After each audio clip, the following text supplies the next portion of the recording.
everyone, welcome back to another video of class 10 nationalism in India. So first video में हम लोगों ने पढ़ा था, इस चैप्टर का थोड़ा एक बेसिक इंट्रो लिया था कि इस चैप्टर में हम लोग पढ़ने क्या वाले हैं और इस चैप्टर नेशनलिज्म इन इंडिया इसका एक्चुअल मीनिंग है क्या.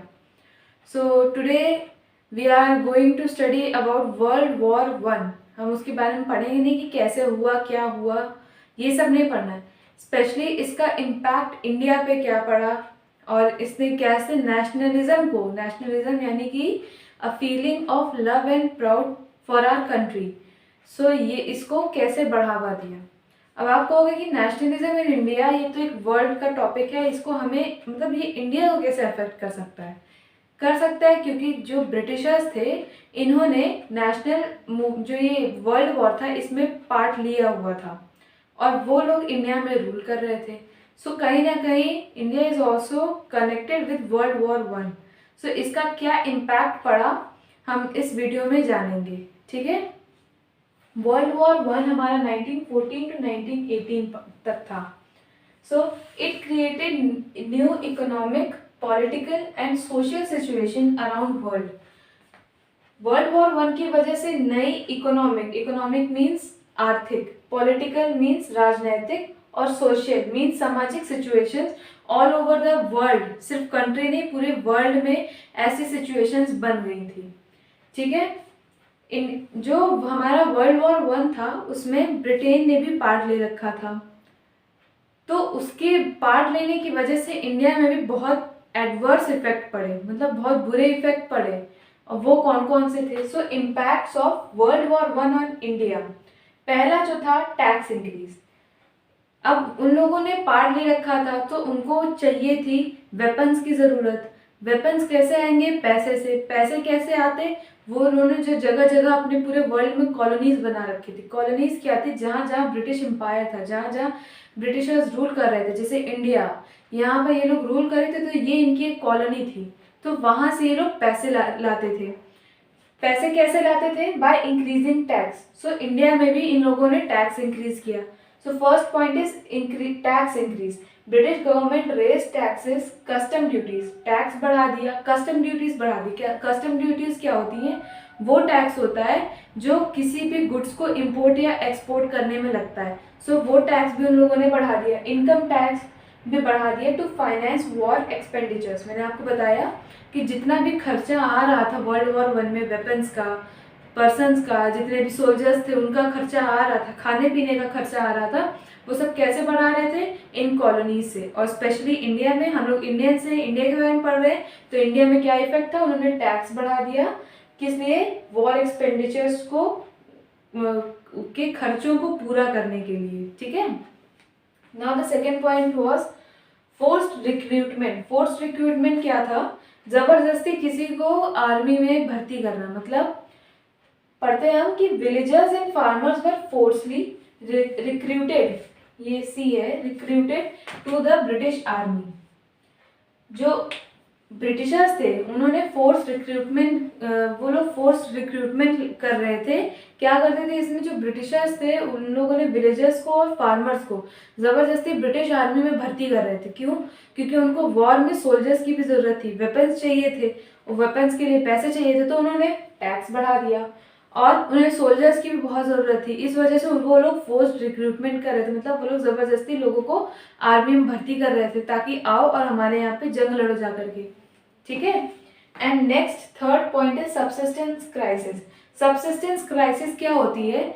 जो हमारा मतलब when we are unable to fulfil our basic needs, जैसे खाना, कपड़ा, मकान, ये सब चीज़ें, जब हम अपनी ये सब चीज़ें बेसिक नीड्स हम नहीं फुलफिल कर पाते हैं और due to lack of money and whatever it is, उसे हम क्या कहते हैं? Subsistence crisis.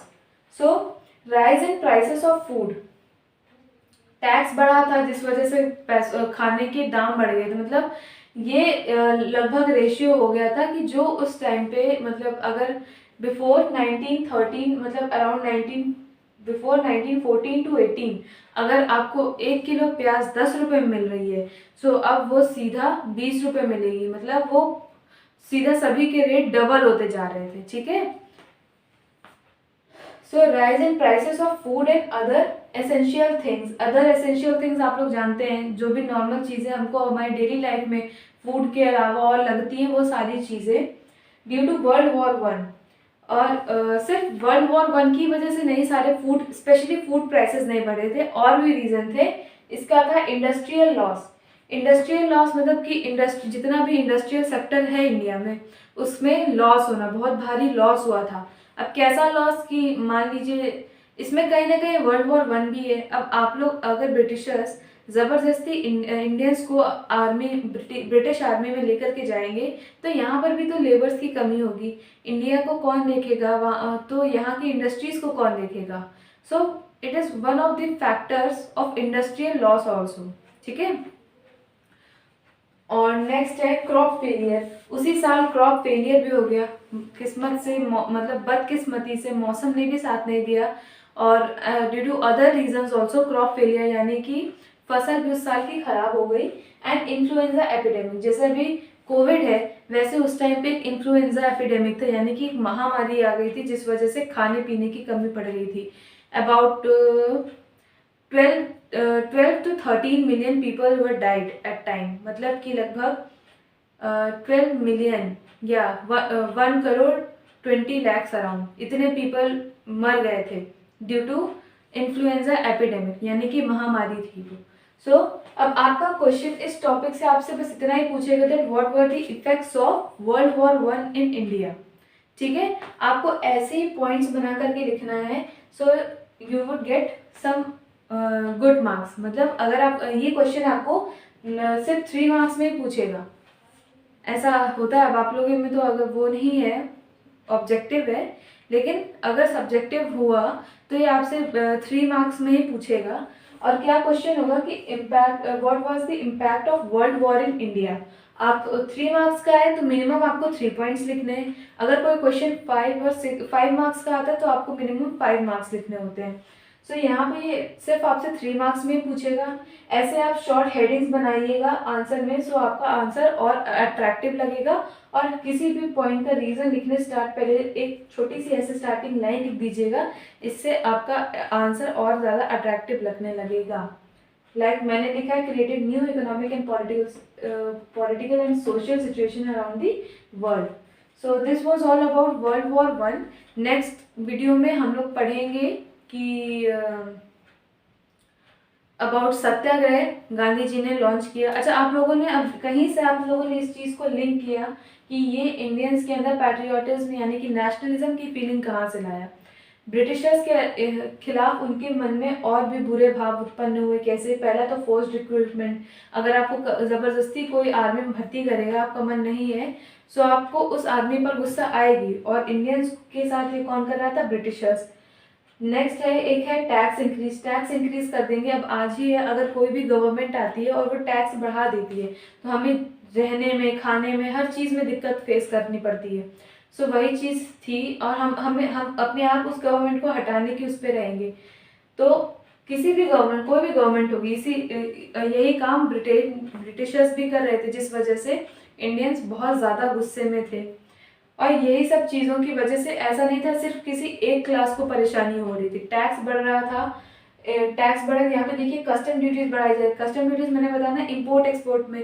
इम्पोर्ट एक्सपोर्ट कौन करेगा? ट्रेडर्स करेंगे। तो ट्रेडर्स को भी प्रॉब्लम हो रही थी, यहाँ पर विलेजर्स और फार्मर्स को भी प्रॉब्लम हो रही थी। इस वजह से ये लोगों ने सोचा कि ना हम साथ में आ जाएं और ब्रिटिशर्स को इंडिया से हटा दें, जिस वजह से हम अपनी एक पहचान बना सकते हैं। ठीक है, और इस चीज़ को लीड करने वाला कोई चाहिए था। अब इस पूरी स्टोरी में हमारे हीरोइक फॉर्म में गांधी जी आते हैं और इस पूरे मूवमेंट को लीड करते हैं। सो कैसे एक छोटे से मूवमेंट से लेकर के एक नेशनल मूवमेंट बनके हमारे कंट्री को आज़ाद करा देते हैं। सो आगे के आने वाले वीडियोस में हम इन सब चीज़ों को पढ़ेंगे। And next we would study about what is satyagraha. ठीक है, टिल देन स्टे ट्यून्ड।